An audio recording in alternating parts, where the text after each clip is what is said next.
हर महादेव भक्तों, आज मैं आपको श्रावण मास का दूसरा अध्याय सुनाने जा रही हूँ। शंकर भगवान संत कुमार जी से बोले, हे महाभाग ब्रह्मपुत्र, आप नम्र हैं। यही कारण है कि आप बड़े श्रद्धालु हैं, समस्त सद्गुणों से युक्त श्रोता हैं। हे अनग, आपने जो श्रावण मास के बारे में पूछा है तथा जो खुद आपने पूछा भी नहीं है, मैं सहर्ष आपसे कहता हूँ। शत्रुता रहित प्राणी तो प्रिय होता ही है, और आप वैसे ही नम्र हैं। आपके पिता ब्रह्मा बहुत उदंत थे, अतः उनका पांचवा सिर कट गया। उस मत्सरता को छोड़ मेरी शरण शरण में आए हैं। हे तात, मैं आपसे कहूँगा, आप एकाग्रचित होकर सुने। हे योगी श्रेष्ठ, श्रावण मास में नियम से रहकर मनुष्य सायंकाल 4 बजे भोजन करें। एक मास तक रुद्राभिषेक करें। अपने प्रिय किसी एक वस्तु को छोड़ दें। पुष्प, फल, धान्य, तुलसी की मजरी युक्त दल, बिल्व पत्रों से भगवान शंकर की लक्ष्म पूजा करें। कोटिलिंग अर्चना करें। ब्राह्मणों को प्रेम पूर्वक भोजन करवाएं। नियम का पालन करें, उपवास करें। पंचामृत से अभिषेक, चूंकि मुझे अति प्रिय है, उसे भी अवश्य करें। इस श्रावण मास में जो जो क्रियाएं की जाती हैं, वह सभी अनंत फलदायक होती हैं।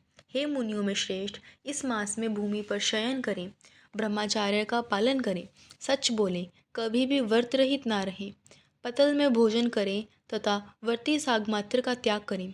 हे मुनियों में उत्तम, भक्ति युक्त हो, व्रत का पालन करें, प्रातः काल स्नान ध्यान करें, इंद्रिय निग्रह करें, अर्थात अपनी इंद्रियों को वश में रखें। एकाग्र मन से प्रतिदिन मेरी पूजा करें। इस मास में मंत्रों का पुरुष चरण भी उत्तम सिद्धि प्रदान करने वाला होता है। षड अक्षर शिव मंत्र और गायत्री मंत्र का जाप करना चाहिए। प्रदक्षिणा, नमस्कार तथा वेदों का पाठ करने से शीघ्र ही मनोवांछित फल की प्राप्ति होती है। पुरुष सूतक जाप को और भी अधिक फलप्रदायक होता है। गृह यज्ञ, कोटि होम, लक्ष्य होम तथा अयूत होम करने का सग फलता है और वंचित फल प्रदान करने वाला होता है। जो व्यक्ति इस मास में एक दिन भी व्रत से रहित व्यतीत करता है, वह महाप्रलय तक घोर नरक में वास करता है। यह मास मुझे समधिक प्रिय है। यह मास फलदायक है तथा निष्काम भाव से किए गए कर्म के फलस्वरूप मोक्ष प्रदान करने वाला है। हे सत्तम, इस मास में करने योग्य जो धर्म कहे गए हैं, उनको मुझसे सुनो। रविवार को सूर्य व्रत करें। सोमवार को मेरी पूजा कर भक्त भक्त भोजन करें। श्रावण मास के प्रथम सोमवार के प्रारंभ करके 3.5 मास तक होने वाले संपूर्ण कामना को अर्थ सिद्धि प्रदान रोटक नामक व्रत होता है। मंगलवार के दिन मंगला गौरी नामक व्रत होता है। बुधवार को बुध का व्रत, बृहस्पतिवार को बृहस्पति का व्रत और शुक्रवार को जीवंतिका देवी व्रत किया जाता है। शनिवार को हनुमान तथा नरसिंह का व्रत किया जाता है। हे मुनिश्रेष्ठ, अब मैं तिथियों में होने वाले व्रतों का वर्णन करता हूँ। आप ध्यानपूर्वक सुने। श्रावण मास के शुक्ल पक्ष की द्वितीया को औदुंबर नाम का व्रत होता है। इसी मास की शुक्ल पक्ष तृतीया की गौरी नामक किया जाता है तथा श्रावण शुक्ल चतुर्थी को टूरवा गणपति नामक व्रत होता है।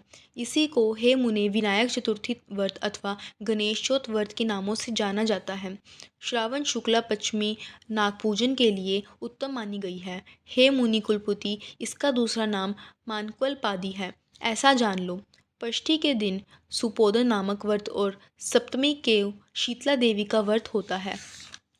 अष्टमी और चतुर्दशी तिथि में देवी का पवित्रारोपण करें। श्रावण मास के कृष्ण तथा शुक्ल पक्ष की नवमी को नक्त व्रत का विधान कहा गया है। शुक्ल पक्ष दशमी को आशा नामक व्रत किया जाता है। कोई कोई मनुष्य इस मास की दोनों पक्षों की एकादशियों का आशा व्रत का होना स्वीकार करते हैं। श्रावण शुक्ल पक्ष की द्वादशी को भगवान हरि का पवित्र रोपण करना कहा गया है।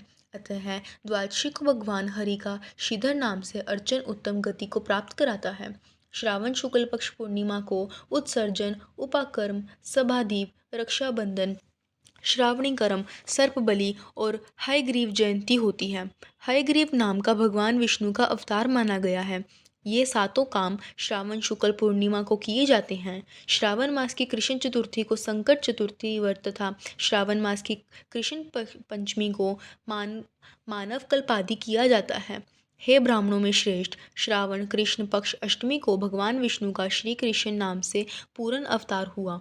उस दिन व्रत कथा उत्सव मनाएं। श्रावण मास की अमावस्या तिथि में पिठोरा व्रत होता है। इस दिन कुशोत्पाटन और बैलों की अर्चना करें। शुक्ल पक्ष की प्रथमा से लेकर समस्त तिथियों के अलग अलग देवी देवता होते हैं। प्रतिपदा तिथि के अग्नि, द्वितीय के ब्रह्मा, तृतीय की गौरी, चतुर्थी के गणनायक, पंचमी के सर्प, षष्ठी के सकनंत, सप्तमी के सूर्य, अष्टमी तिथि के शिव हैं। नवमी की देवी दुर्गा, दशमी के यम और एकादशी के विश्वदेव स्वामी हैं। द्वादशी के भगवान हरि, त्रयोदशी के कामदेव, चतुर्दशी के शिव और पूर्णिमा को चंद्रमा स्वामी हैं। अमावस्या के स्वामी पितृ हैं। इस क्रम से ये देवी देवता तिथियों के स्वामी कहे गए हैं। जिन देव की जो तिथि है उस तिथि को उस देवता की अर्चना करनी चाहिए, ऐसा कहा जाता है। हे मुनिश्रेष्ठ, इसी में प्राय नक्षत्र का उदय होता है। मैं उस समय का वर्णन करता हूँ, आप एकाग्रचित होकर सुनिए। सिंह राशि पर सूर्य के संक्रमण दिन से 12 अंश 40 घटी बीत जाने पर अगस्त्य ऋषि का उदय होता है। अगस्त्य ऋषि के लिए 7 दिन पूर्व से ही अर्घ्य दे। 12 मास में सूर्य नारायण अलग अलग नाम से तपते रहते हैं। श्रावण मास में गभसती नाम से तपते हैं। सूर्य भगवान का पूजन इस मास में भक्ति के तत्पर हो करना चाहिए। श्रावण मास में साग का त्याग, भाद्रपद में दही, आश्विन में दूध और कार्तिक मास में दाल का प्रयोग ना करें। यह संपूर्ण विधान करने में यदि समर्थ ना हो तो श्रावण मास में इन वस्तुओं का त्याग करने से भी मनोवांछित फलों की प्राप्ति होती है। हे मान्य सज्जन ब्राह्मण, यह आपसे मैंने अति संक्षेप में उपदेश किया है। हे मुनिश्रेष्ठ, इस श्रावण मास में होने वाले व्रत और धर्मों का सविस्तर रूप से वर्णन कोई 100 वर्षों में भी करने में समर्थ नहीं है। भक्त मेरे पित्यर्थ अथवा भगवान हरि को पित्यर्थ संपूर्ण व्रतों का पालन करें। परमार्थ रूप से विचार करने पर आप मुझ में तथा हरि में कुछ भी भेद नहीं पाएंगे। मुझ में और हरि में कोई भेद नहीं है, ऐसा जानना चाहिए। जो प्राणी इसमें भेद की कल्पना करते हैं वे नरक के भागी होते हैं। हे संत कुमार, इसलिए आप श्रावण मास में धर्म पालन करें। यह था आज का दूसरा अध्याय। तीसरा और आगे के अध्याय जानने के लिए मेरे चैनल को सब्सक्राइब करें और वीडियो को लाइक करें।